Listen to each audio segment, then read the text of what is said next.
guys, it's Dan, your host of your Interviews, and today I'm back with my next Walking Dead Season 1 review. This one is going to be for the Walking Dead Season 1, Episode 2 now, which is called Guts. So, we of course did the pilot review about a good week ago at this point. I said I was going to do one every week or so, 1, 2 a week type of thing. I was going to do 2, but just had all these other videos to do with all that craziness of Fear the Walking Dead and all this stuff with the plague right now. That it kind of just, it fell back pretty much. So, this is for episode 2 of season 1 of The Walking Dead for my throwback review. So, watching episode 2 of season 1 again, the next episode after the pilot, really just crazy stuff. I mean, I really thought that was just absolutely insane. By the way, as you guys can see right here, I also got a mini poster of Rise Up from the second half of season 7. So that's really cool. So I got 3 now. I got the TWD, I got the Rise Up, and I got the All Out War poster right there. So I'm planning on maybe adding a couple others or just kind of just doing something cool with that. I think it'll be pretty cool. So anyway, that's that. But all right, leading into this episode. So we pick up right after the end of the pilot, of course. Rick is stuck in the tank. However, we do see what's going on at the camp. Of course, we do see the scene in the woods with Shane and Lori. So that does, pretty much start, I would say, the drama with, Rick versus Shane. That really starts it when you see that. So that's the beginning. So basically, then you got Rick is stuck in the tank, and then, of course, he tells him, okay, I've got this, I got a gun, I got this, or whatever. Take your chance. I say make a run for it. Make a run for it, So Rick, of course, hits the one zombie and then starts popping off rounds, just like it's nothing, pretty much. Then, of course, he runs into Glenn. Really cool stuff.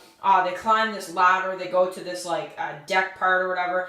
I like it. Glenn's like, yeah, whatever, yeehaw, And they meet each other, it's like, Rick, thanks, Glenn, you're welcome, So, just some really iconic stuff right here. So, of course, then they walk up and, it's this, huge ladder, but they actually manage to make it up there.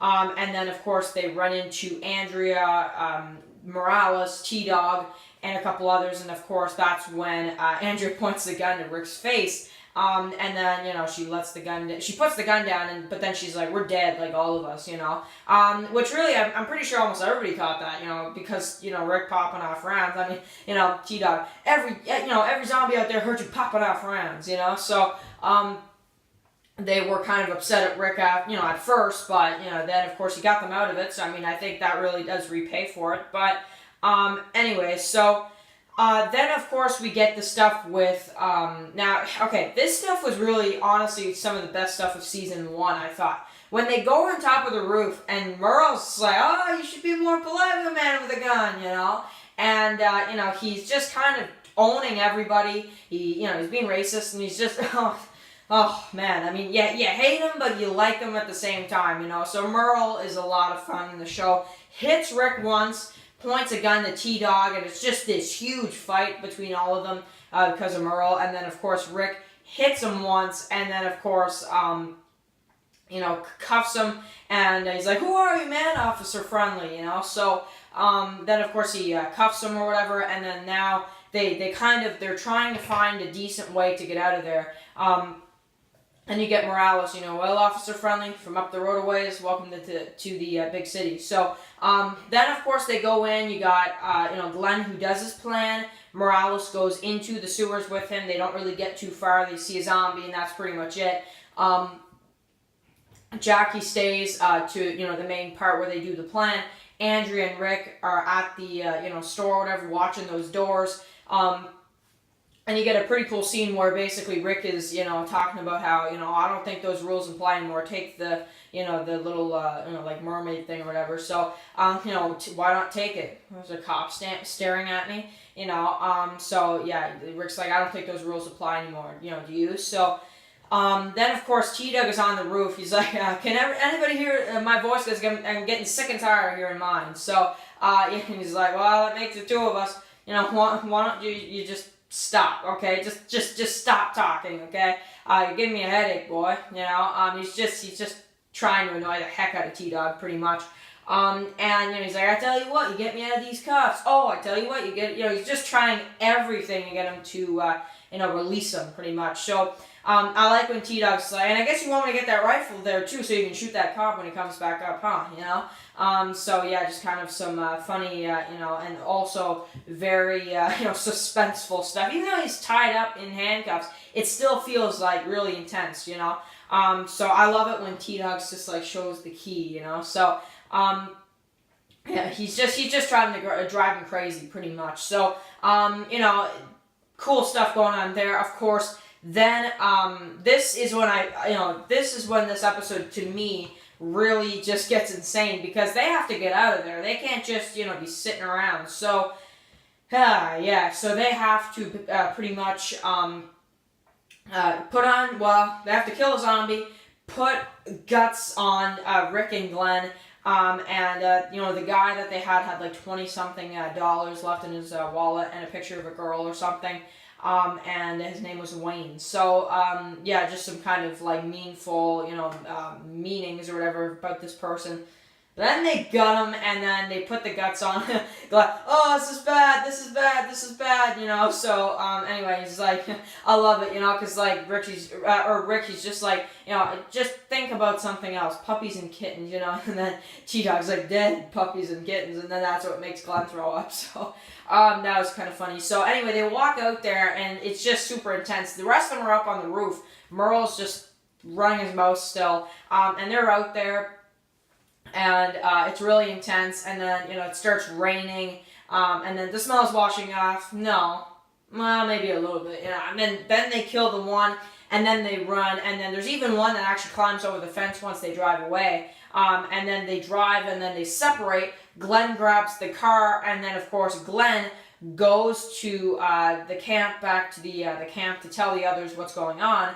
But Rick comes and saves everybody. He's like, "Be ready," So, of course, they all go, and then, of course, Merle's like, "You can't leave me, man, it's not human, come on, and T-Dog does, of course, let him. So, then, of course, T-Dog is just kind of just trying to hurry up to get out of there, and then he drops the key, slow-mo, he drops the key down the drain, and then he has to leave him. He's like, "I'm sorry." He tries to lock it, but he actually, he locks it, but I mean, I don't really know how safe that is still, either way. So, but at least he locked it for him. You can't be too mad at him. But of course, are you going to be mad at him? So, so he dropped the key. He's like, "You did that on purpose, I didn't," and he really didn't either. So, was he going to let him out? Yeah, he was. Yeah, definitely. So, then of course, they're pulling the chain, the door opens, Rick grabs all their supplies, then they get in, and then they're driving, you hear the siren or whatever, and then of course, the episode ends with, them driving out of the city, Glenn just having the time of his life. And then, of course, Rick and the others, where's Glenn? So that was episode 2, Guts. So, I really thought this was another really awesome episode. I thought that, this season just, absolutely amazing. I can't wait to review Tell It to the Frogs. But, I really, to score this episode of The Walking Dead, I really thought that this episode, I'm going to give this one a really, really high score, because I thought it was really awesome and very, just suspenseful, very awesome, even funny parts here and there. Season 1, too, it does actually have a lot of comedy every once in a while. Just those random, every once in a while scenes, it really does. So, I really thought this was a fantastic episode. And again, make sure to write your comments below. Let me know what you guys think about the new Rise Up mini poster for the background, too. I might add a few more, too, because it's starting to look pretty cool, I think. So, yeah, really cool stuff. And I still got my TWD one right there. Barely any room right there for a new one, but I still might. So, anyway, guys, and if you guys want me to continue for the rest of Season 1, I plan on doing that. But if you guys want to see some Farm Season 2 stuff, I will definitely do that, because that's actually where I'm at right now, is watching some of Season 2 right now. That's where I'm at in my marathon. I'm marathoning The Walking Dead all summer. So, having a blast with that, really loving it every night, watching an episode at least. And currently I'm at Trigger Finger in season 2. So yeah, really exciting. So anyway, guys, thank you guys for watching this video again. Make sure what you thought about, or make sure to write in the comments what you thought about episode 2 if you rewatch it and then see this review. How's it feel to watch Walking Dead, season 1 again? It's very different from beginning of season 9. So, which has started production as well. So anyway, guys, thank you guys for watching this video, and I'll catch you guys in the next one. Peace out.